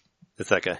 It's Narcissus Prince is the guy that gets mad when you hit him in the face because he doesn't want his face messed up. Something happens with Aaron Ryan where like he gets mad and he gets locked into a offensive pattern and you have to like fight him. Aaron Ryan? Yeah. Oh, I mean it didn't happen to me. The big thing with him is like if you punch him, if you do the super punch but you don't do the combo one, he'll grab you and suck your life away. Yeah. But if you like punch, that's what I'm thinking. But if you punch him again at the right time, you can keep doing that over and over and over again. Like if you get the timing down, and he won't get you. So you can just like punch him and punch him and punch him. Well, he does do the he does the move like he does the he does the quicker version of Piston Hurricane's move where he does up down, where he does the punches. Yeah. So he does that and faster. But that's like a regular move that he does whether you hit him or not. And his Wii version is crazy. Like if you remember that one, because you have to like counter it regardless. I actually kind of like that part of it, but yeah, Aaron Ryan, he has a mullet. He's supposed to be like he's like a crazy Irishman or whatever. But yeah, he was kind of a pain in the ass. I remember him being like one of the first ones that I got stuck on, even though I had a hard time with Dragon Chan the first time too. But he's way easier the second time around. But yeah, it was really cool. It was just really cool once you figured out how to do them. And they all had they all kind of had secrets where you can make them dizzy or, you can stun them for a minute and hit them more. Like there's all sorts of like cool shit you can find from playing through it. And I guess the first one does too. Like there's a lot of different ways you can get stars, which they super elaborated on in the Wii version. But I don't know if you guys, I know Jeremy and I, that's our favorite one is the Super Nintendo one. But what is your favorite, John? Yeah, I would agree with that too. I think the Super Nintendo one is the best one. Nostalgia wise, it's the NES. Yeah, I figured you'd say that. Objectively, it's the Super NES. Yeah, it's good. I wish I could beat it. Like I was trying to like beat it all the way through, and I got stuck on Super Macho Man. He's so fucking hard, especially when he does that spinning punch. Because towards the end he'll do it towards the end he'll do it like 3 or 4 times. Like he'll keep going around and around, and if you fall out of rhythm of it, he'll hit you. You know, if you're not ducking at the right time, even like a couple seconds off, you'll get hit by the third one. You know, when it comes around. So, but I bet it's not even a couple seconds off. It's like a split second. Yeah, if you're out a little bit, like it'll hit you. Like even if you're ducking, and that game's great though. I like the It's great. Yeah, I like the different. I was gonna say when I got the SNES Classic. That was the game that I played the most. Like pretty much for the first week after I got that, I was playing Super Punch-Out every day, and it's just very pick up and play addictive. A lot of fun. Yeah, I wasn't sure if you had actually played your SNES Classic because you didn't have a TV. What TV did you play it on? Oh, there's one downstairs that I used. I hooked it up. Oh, okay. Yeah, I was wondering if you'd actually played it because of not having the TV. Like I wasn't sure how things worked over there. Oh yeah, no. I played it a little bit. Do other people play it, or do you just like hook it up and then take it away? I just take it away. Oh, okay. You don't leave it down there. You're afraid somebody might take it. It's mine. Yeah. Yeah, no, it's a lot of fun. And you can actually, with the Super Nintendo one, you can do like save states where you save. Like I saved for Super Macho Man with like 6 lives, so I can just keep playing him over and over again until I figure out how to beat him. Or until I get the timing down and all that. But yeah, it was really fun to learn how to play the different characters on there. Even like another thing, like your cousin Rob. I remember when he played Mad Clown, he used to like pause it whenever he would throw the balls at you. Oh, you can do that, yeah. Yeah, you would pause it so you could see which way it was going to go. I never did that. I just dodged, but I don't know. It would always interrupt the flow for me. Like it wouldn't. It would kind of interrupt the rhythm, so I didn't do it. Like it would mess me up, so I just look at it. But I remember him doing that and like pausing it and looking at it and then moving. We obsessed over that game back in the day, and I need to try again. Maybe I could master it in a couple of weeks, but I used to be really good at that game when I was in junior high. If you were good once, you can bring it back, right? Use that muscle memory that everybody talks about. But I was like defeating the final boss in like under 10 seconds. Like I know I was at that level. Well, so set new records on the cartridge I borrowed. You just got to play it for a while. See if the delay is on there for the Super Nintendo Classic. I'm sure there's a little bit of a delay, but you know, if you get a tube TV, you can always. Do you have the cartridge? Do you still have the cartridge of the Super Punch-Out game? I don't think so. Okay, I sold mine, unfortunately, which really sucks. I'm pretty sure I do not have that. I do have it on Wii and Wii U. I think I have it on my 3DS, and I have it on the Super Nintendo Classic. Yeah, I don't have it on 3DS, but I have it on Wii and Wii U and the Super Nintendo Classic. And I have the box of it. Jess's brother gave me the box, but not the cartridge. So I have the box of Punch-Out, but not the actual game. Unfortunately, I'd love to have the cartridge again, but I think it's still going for like 20 or 30. I remember one of my old roommates in college, like, he would just plow through Punch-Out. Like he would just beat it. Like I'd watch him, he'd just go through it in like 20 minutes. Or whatever, beat all the characters, and he'd try to knock out Nick and Rick Bruiser like with a body blow. I remember that was what he'd try to do, just like knock him out by hitting him in the stomach. Which I guess that was a cool way for him to do it or whatever. And he would always like turn it off whenever he was about to get knocked out because he wanted to keep it at like no losses. I remember doing that. Yeah, I did that on the Super Nintendo one. Too. But eventually I was like, I don't care. You have to do that to unlock the 5th cup. Yeah, no, we talked about that earlier.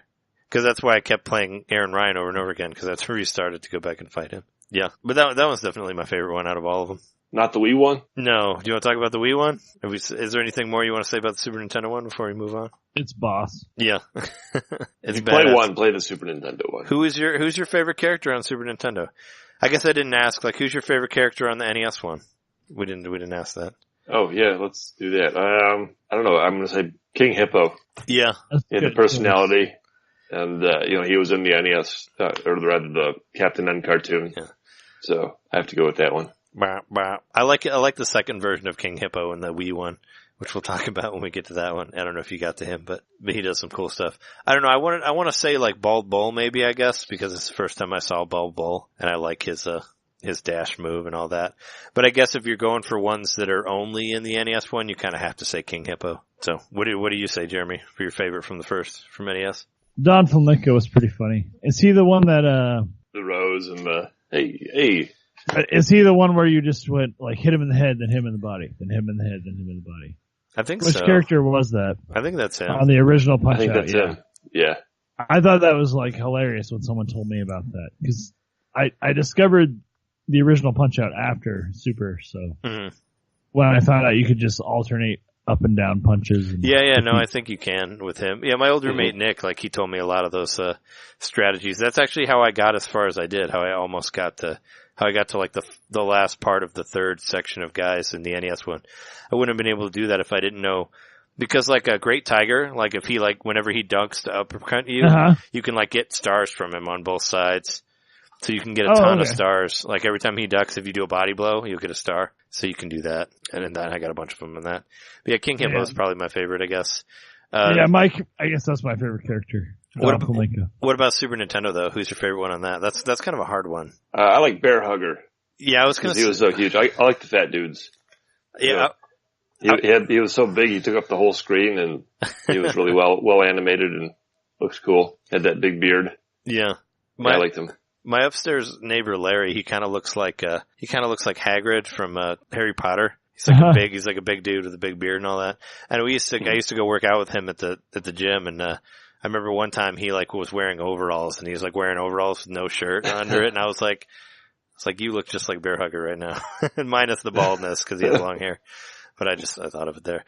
But no, Bear Hugger is probably my favorite because he has a pattern that's really fun to play. Like when you hit him in the head and he like tries to hit you in the face and you duck and then you hit him. Like he was the one that was the most fun for me to play, I guess, because he's the one I figured out his pattern the quickest, and I really found it enjoyable to fight him. So I kind of played him the most, I think. So he was like my first favorite guy. Even though, Piston Hurricane's pretty fun because I was always able to knock him down quick. Yeah. But no, I'd say out of all of them, if I could only pick one, I'd say Bear Hugger for sure. Cause yeah, he's cool. He's huge and I like the way he's kind of a one-dimensional character, basically cause you just hit him in the face and then he tries to hit you and then you duck and hit him. But he was always fun to play. Yeah, he's pretty easy. But he's always fun to play, so that's kind of why I was into it. And he's only the second guy, maybe the third guy? I think he's only the second. Cause he's right after, easy to beat. Yeah, he's only the second guy. He's right after, Gabby J, which is pretty, he's pretty hilarious. As we said earlier, he got like one knockout somehow. He has like 101. I don't know. Gabby J and Glass Joe. Yeah, I think that I liked Toy Carlo the most. I know you didn't like Stickman, but he was a fun character to like try to get to beat fast, and I obsessed over that back in the day. But I think probably my actual favorite character, Mass Muscle, was pretty funny. Yeah, he seems so strong, but you just had to like punch him in the stomach and and he spits on you. Yeah, I like Mass Muscle. I mean, I like all of them on there, but I think I'm gonna stick with Mass Muscle. For, Super Punch Out. Well, Bear Hugger was my first favorite, so that's why I'm gonna go with him on that one. So let's move on to I don't know, probably maybe my least favorite. No, I think the arcade's my least favorite, but the Wii one, I kind of have a love-hate relationship with the Wii Punch-Out. It's what do you love about it? Well, I really like the way it looks. I like all the like challenges and stuff that you can get for each guy. I like that there's two modes. Like once you beat it once, it starts over again and everybody's different. I think that's really cool. But I was really pissed when it came out. Like I was angry that it was a remake. Like that really upset me. I wanted it to be a new game, not a remake. Yeah, me too. And I was kind of pissed that it was more based on the original Punch-Out and not the Super Nintendo Punch-Out, which that bummed me out, even though there's a couple of the Super Nintendo guys in there. And I think Aaron Ryan's probably my favorite one from that one, just because he's the most fun to play, because it's all about countering. Like it's not, you can't just like blow your way through him, you actually have to hit him at the right time. And he was the one that pissed me off a lot to begin with, but once I figured him out, he was a lot of fun to play, so he became my favorite. But yeah, it's a weird game. I wanted to see a lot of new characters. That's what I wanted to see, and I was really disappointed it was only Disco Kid. Disco Kid, and that was it. Well, and Donkey Kong, I guess, if you can find him. Oh, Donkey He's Kong, in sure. there. Yeah. But, you got the Doc Lewis one, right? Did you get the hat? Doc Lewis's Punch-Out? No, I got the hat instead. Okay, yeah, I always wonder if anybody actually got that.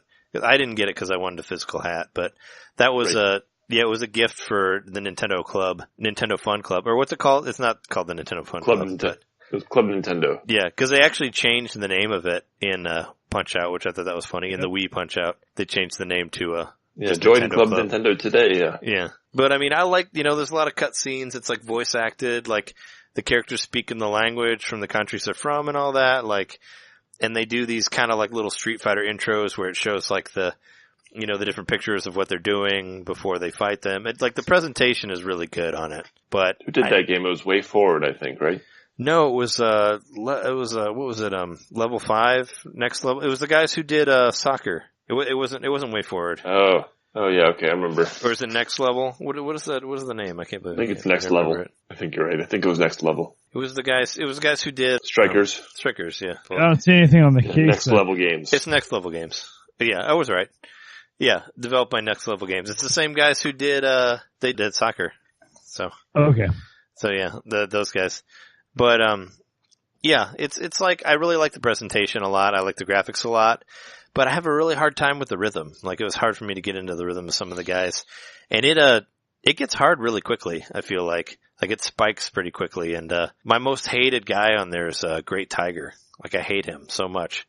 Because he, like, every time you try to punch him, he disappears and then ducks and hits you. And another thing that really sucks about that game is, like, you have to dodge the right way. Like, if he's like about to like uppercut you from the left and you go left, you still get hit. Whereas in the original one, you could go like left or right and you wouldn't get hit. But this one, you still get hit. Like that's what really, really pissed me off. Or like something, if you try to duck or you try to go left and it's hitting down, it'll still hit you and knock you down. So they made it a lot harder. But they also put there's a lot more secrets and stuff in there for you to knock people out. Like there's ways that if you really play a lot of it, you can get really good at it. You can knock people down. It requires a lot of dedication, I think. And they wanted to make it maybe as hard as the NES one. I wonder why they didn't ultimately end up going with a new design, why a new game, why they're just like, oh, let's keep it. Maybe it was like nostalgia or whatever, since the Wii was big on nostalgia. They're like, oh, I think a big part was the layout of the controller. Because they were still like pushing the Wiimote is its own thing. So true, yeah. You with could, the only you two could play it on the Wiimote like the classic. Oh, right. Yeah. Even though they did 2 buttons. Even though they did kind of push the motion control thing, where you can like duck and move with the balance board and use the controllers to play it. My old roommate Darren played it like that. I remember he bought it and he was playing it like that. I'm like, dude, what are you doing? Don't play it like that. You're not going to get very far, because you can't get the precision that you need to play that game. But it was fun. Like I played it all the way through Mr. Dream. Mr. Dream is the final guy on that. Or not Mr. Dream. Mr. Sandman. I keep confusing Mr. Sandman and Mr. Dream because they're both about sleeping and all that. But yeah, when you make it all to the end, you beat Mr. Sandman, and then it starts over again. And when you get to it's cool because when you get to King Hippo the second time, he has strapped a sewer, like a manhole cover to his stomach. So you have to like find a way to knock the manhole cover off before you can hit him in the stomach. So that was really cool, like where they altered the characters to where they were a little bit different. And I don't know if this happened to you, but it happened to me. Like if you lose over 100 times, you basically get like a helmet that makes the game easier for you. and I did that the first time. Like the first time I played the game, I lost so many times that I ended up getting the helmet the second time through, which made the game a little bit easier. But I kind of felt bad. I was like, yeah, I'm playing the game with the helmet because I suck at this game. But yeah, you get like a dunce helmet pretty much. I think you can choose to turn it off, like you don't have to use it, but you unlock it by sucking a lot, which I did. So if you lose over 100 times, you get the fucking helmet, which is hilarious. I like that. It's a reverse achievement. Yeah, you can achieve, it's like those Bowser mini games on Mario Party where like whoever loses first wins. Like there's some reverse games like that. It's like that. It's like who can suck the most? Who can, get knocked down the most on there? But yeah, my favorite guy for this was Aaron Ryan, like I said, because I like the way you have to like counter him. You have to hit him like when he's about to hit you to knock him down. Otherwise you will only get like one punch in. What were you, I mean, I've talked enough about this game. Like what do you guys think about the Wii one? I liked it. I thought it was fun and cartoony. Having grown up more with the original NES one, I thought, cool, this is kind of a throwback. I did want to have more characters though. That was my major sticking point. I was disappointed, when I played through the game and the only thing was the Disco Kid. I guess they do have Donkey Kong at the end, but. Yeah, I was gonna say, Disco Kid wasn't enough for you? No, he wasn't enough. Yeah, he was a weird guy. But I really like the way they actually implemented, like, they'll start losing their teeth, like when you punch them a bunch, or different parts of their head will have like big bumps. And the cool thing with King Hippo, like he'll have fist marks on his stomach, like if you hit him a bunch. Because first time I played him, I couldn't beat him. And when you get to like the second round break, it'll show all these welts, like fist shaped welts on his stomach. And I thought that was cool. But there's like some extras in there, like you can knock, what's his face? Who was the guy we were just talking about with the flower? Don Flamenco. You can knock like Don Flamenco's toupee off. You can knock King Hippo's crown off if you hit him in a certain way. Like there's some cool like extra shit you can do on there. And a similar thing with Don Flamenco, like once you knock his toupee off, he gets angrier and he'll fight different. Like he'll be more like offensive. You know, he'll completely switch up his pattern. So there's a lot more depth in it, I guess you would say, more than the Super Nintendo or the NES one. The hate part of it is just sometimes I just can't do it. Like I said, I was trying to play fucking Great Tiger and he like taunts you. He's like, do da ba ba da, and he like reminds me of like Jabba. He sounds like Jabba the Hutt, and pissed me off so much because I think I lost to him like 10 times, and I ended up the only way I won was through a decision in the end, where I made it through all the rounds and they gave it to me, and I made it to Soda Popinski, and he like killed me, and I couldn't even get a hit on him. What are your thoughts on this, Jeremy, on the Wii version? I didn't make it too far. I made it to Bear Hugger, and Bear Hugger kicked my ass. Which was strange. I remember that happening in the Super Nintendo version way back in the day.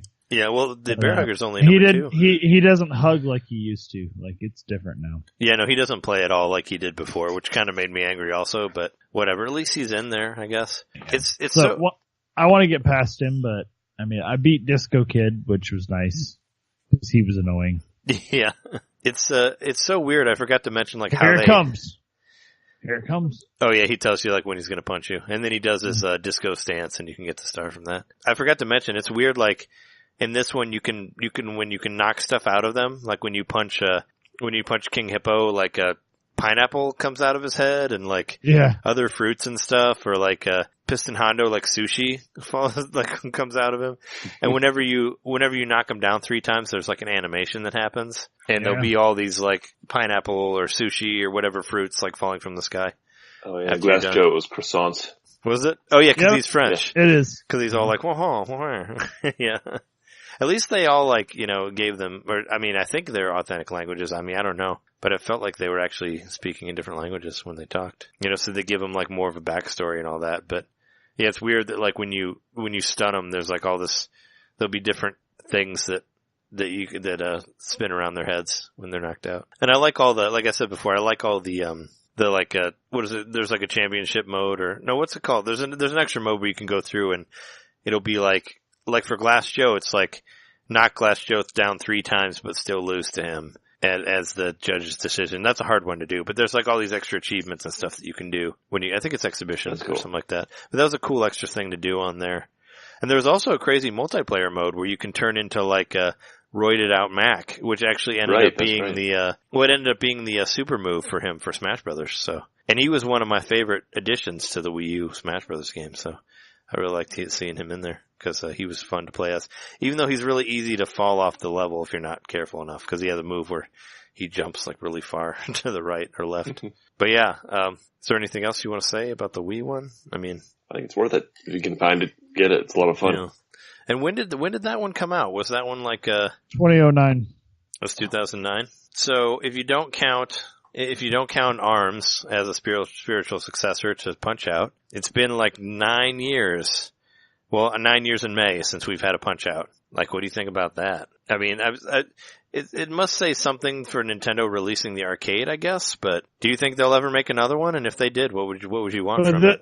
But this one was 15 years after the previous one. 15 years. Yeah, it was a long drop between the SNES one and that one. Yeah. Well, cause I remember people kept asking for it. Yeah, cause the Super Nintendo one, it skipped many generations. Like there was the Super Nintendo one in 94 and then no 64 one, no GameCube one. No GameCube. Yeah. So I kind of think Punch-Out is maybe a series that's best left visited rarely, just because even from the original arcade version all the way to the Wii one, it's not that different. Like what more can you do with the concept, right?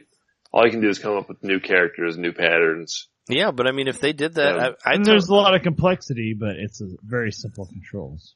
I mean, but I would if they did a new one with all new characters, I would totally buy it. I would buy it too. Yeah. I mean, what if they did one? What if they went like the Great Days of Castlevania, where you got like a new Punch-Out every year with new characters, like the glory days of the DS Castlevanias? Oh man, wouldn't that be insane?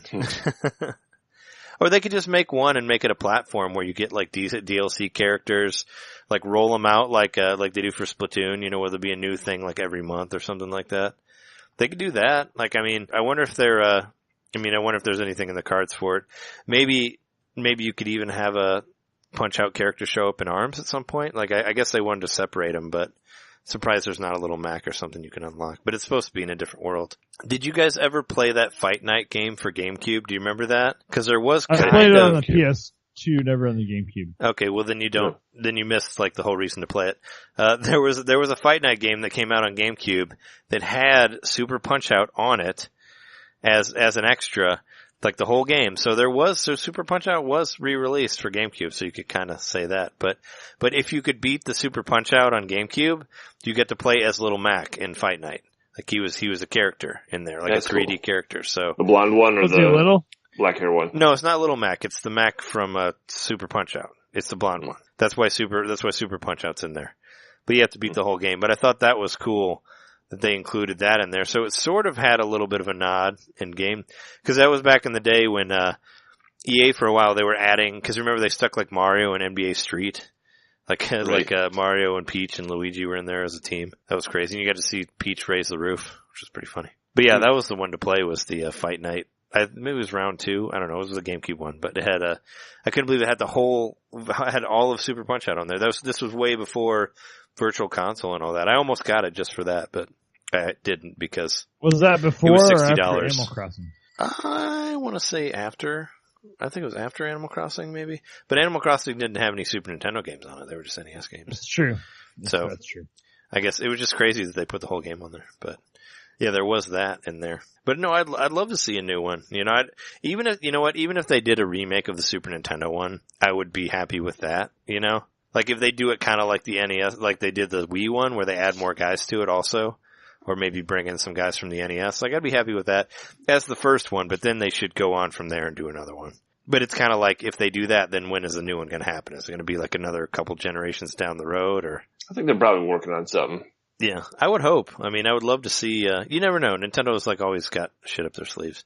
And hopefully if they make one, there's no motion control in it. Unless ARMS was originally a Punch-Out idea and they just didn't say that and just went and decided to go all springy arm with it. But yeah, I'd love to see a Switch portable one. I mean, I'd love to see any of the Punch-Outs on Switch portable, but of course, I'd love to see the Wii. I would get any of those, the Wii, the NES one, or the Super Nintendo one.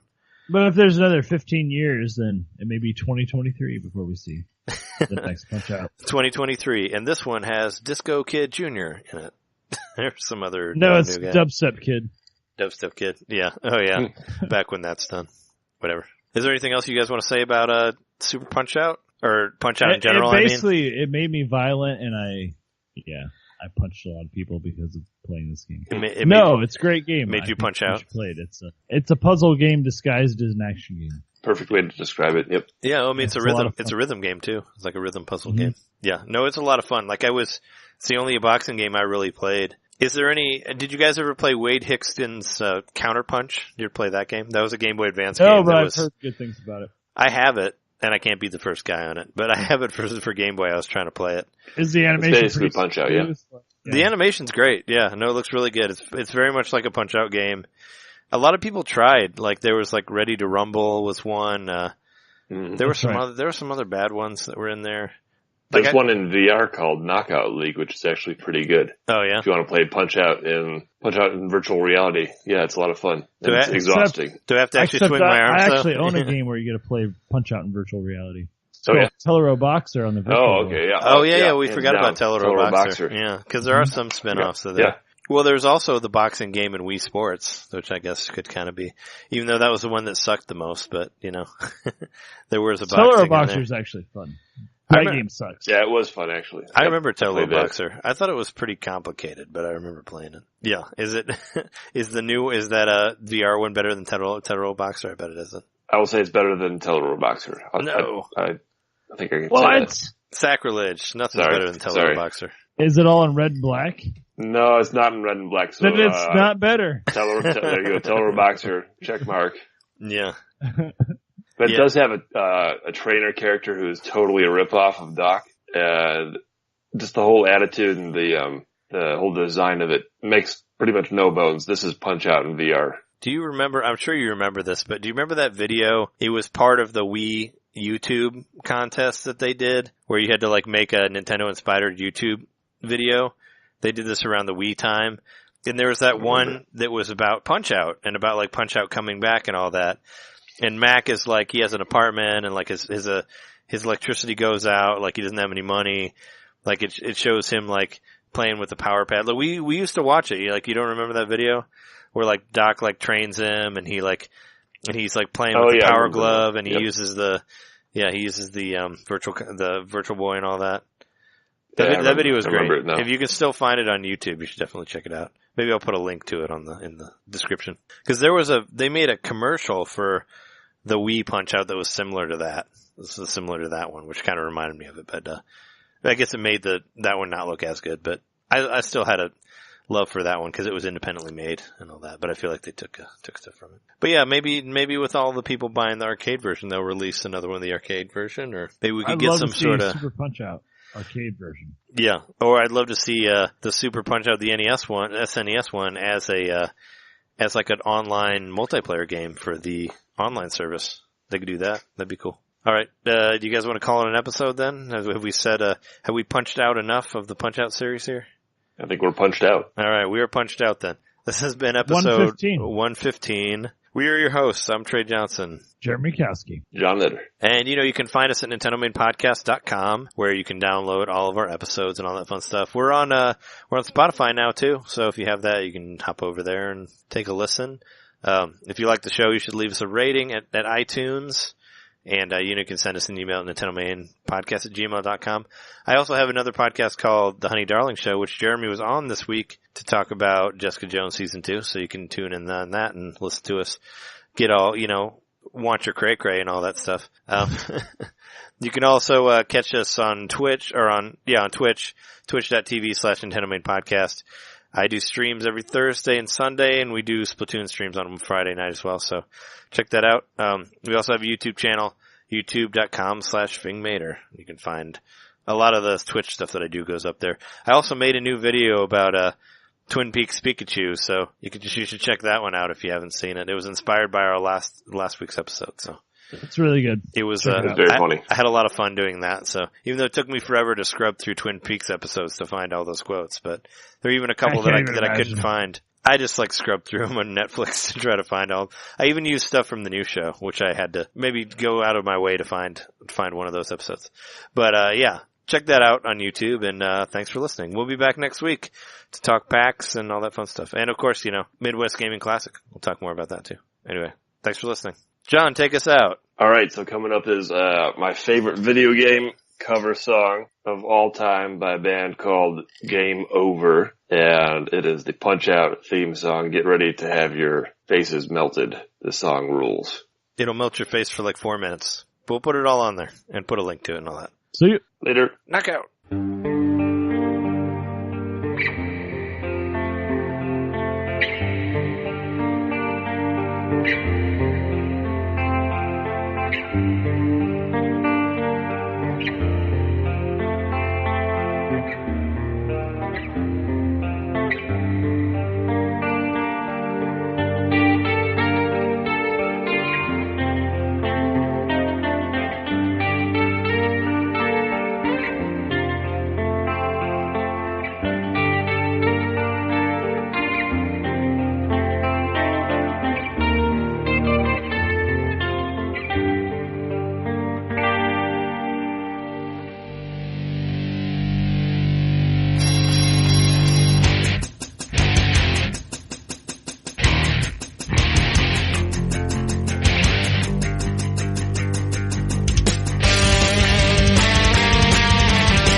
Sorry to begin on a downer note. Well, we never actually started the show. We just did our intro. That was Tony Hawkward. So it's,